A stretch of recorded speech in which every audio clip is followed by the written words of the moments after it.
Tomorrow at midnight, speaking of New Year, as revelers gather in Times Square to watch that ball drop, Zohran Mumdani will be sworn in as the next mayor of New York City. Mumdani will first take the oath of office down in Lower Manhattan in a long out-of-service subway station underneath City Hall Plaza. There it is there. Followed by a public ceremony in the afternoon on New Year's Day featuring two of the most prominent leaders of the progressive movement. Fellow New Yorker, Congresswoman Alexandra Ocasio-Cortez, will make opening remarks, and Vermont Senator Bernie Sanders, who was born and raised in Brooklyn, will administer the oath of office. Mumdani rose to national prominence over the last year, running on an ambitious, long-shot, affordability-focused agenda. The challenge now will be to implement that agenda while navigating a potentially fraught relationship with a federal government on which the city relies for funding. Mumdani was asked today about his transition team, about how his transition team is preparing to take on the Trump administration. I think that even in my own conversations with the president directly, I will always and have made the case for this city. I look forward to my top staff doing the same. I will look to have a conversation with anyone and everyone. And also, I think it's important that there are fights and freedoms that will be protected in conversations. There are fights and freedoms that will be protected in court. There are a number of active court cases, frankly. Perspective now from a man who knows firsthand the challenges of facing the mayor-elect Mumdani, former New York City Mayor Bill de Blasio, and Republican strategist and former Trump campaign advisor David Urban. Good to have you both on, gentlemen. Thanks so much for joining. Thanks, Jim. So, Bill, I'm going to begin with you because you've sat in that very same office. Mumdani has a very ambitious agenda. What are going to be the biggest obstacles for him, and can he get this done? Yeah, I have a lot of faith he can get it done because I'll tell you, I was in the exact same situation 12 years ago. My big vision was pre-K for all, universal pre-K for New York City, and I had to get that through a Republican state senate in Albany and a very antagonistic governor, then Governor Cuomo. Mumdani has a better situation in our state capital by far, a relatively friendly governor who endorsed him in the general election, and a Democratic Assembly and Senate.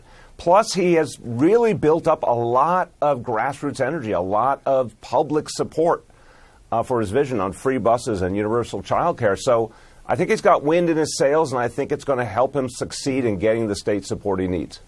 David, I don't have to tell you that the federal government and the president, it's got a lot of power here. And by the way, the president happens to be from New York himself. During the campaign, as you know, the president, he attacked Mumdani, he called him a communist, but when they met in the Oval Office a few weeks back, boy, it looked something like a bromance. I want to remind people, then I want to get your thoughts on the other side. I think you're going to have, hopefully, a really great mayor. The better he does, the happier I am. I feel very confident that he can do a very good job. I think he is going to surprise some conservative people, actually. He said a lot of my voters actually voted for him, and I'm okay with that. I expect to be helping him, not hurting him. A big help. Are you affirming that you think President Trump is a fascist? I've spoken about... That's okay. You can just say yes. Okay. All right. Okay? It's easier. It's easier than explaining it. I don't mind. So, will that last one, and should Mumdani, have confidence in the president's thoughts there? Listen, Donald Trump's a New Yorker first and foremost, so I think he does want to see the people of New York succeed, the city of New York succeed. But as the Mayor de Blasio knows this, you campaign. Governor Cuomo famously said, you campaign in poetry and govern in prose. And so the mayor-elect, soon to be the mayor tomorrow, is going to find out some hard truths. Mayor de Blasio just talked about free buses and all these free things. Well, guess what, everybody? They're not free. The money comes from someplace. It's got to come from somewhere. And so that's going to be the tough decision that this mayor is going to have to make. You can't give everybody everything that they want. They're going to have to make tough choices, tough decisions every day. Interestingly, the budget of the city, I think, is roughly $115 billion. Only about $7.5 billion. It's a tiny number, right? $7.5 billion, mind-boggling, but small compared to the budget overall, comes from the federal government. So the mayor cannot afford, Mayor-elect Mumdani cannot afford to lose any of that as he seeks to expand his spending. So I think Mayor de Blasio is overly optimistic. I think he's going to have a very hard time doing all the things he wants to accomplish and keeping all these different constituencies happy. And look, Democratic Socialists, if they pull this off, all the better for Republicans, because then you're going to have some really far left folks running in 28. Democrats will be pulling that direction, and I think that's overall great for Republicans. If you read, I would encourage all CNN viewers to read the platform of the Democratic Socialists of America Party and see what they agree with it. I don't even think Mayor de Blasio will agree with 70% of it sitting next to there. So, well, Bill, do you see Mumdani pulling, as many politicians do, right, pull back from some of his further reaches and go for more achievable goals in office? Yeah, absolutely. First of all, I think he's a very practical person. He's shown that with the appointments he's made, a lot of really experienced folks who know how to get things done. He has distanced himself, honestly, from the Democratic Socialist national platform. He said that's one organization.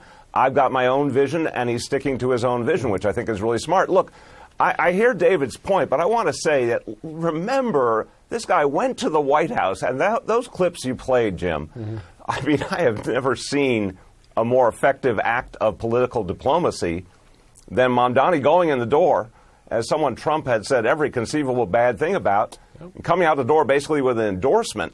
I think Mumdani is tremendously politically skilled, but I also think he's a pragmatist. The fact that he has gotten Trump to lay off and back off and focus elsewhere actually gives a lot of space for him to achieve his agenda.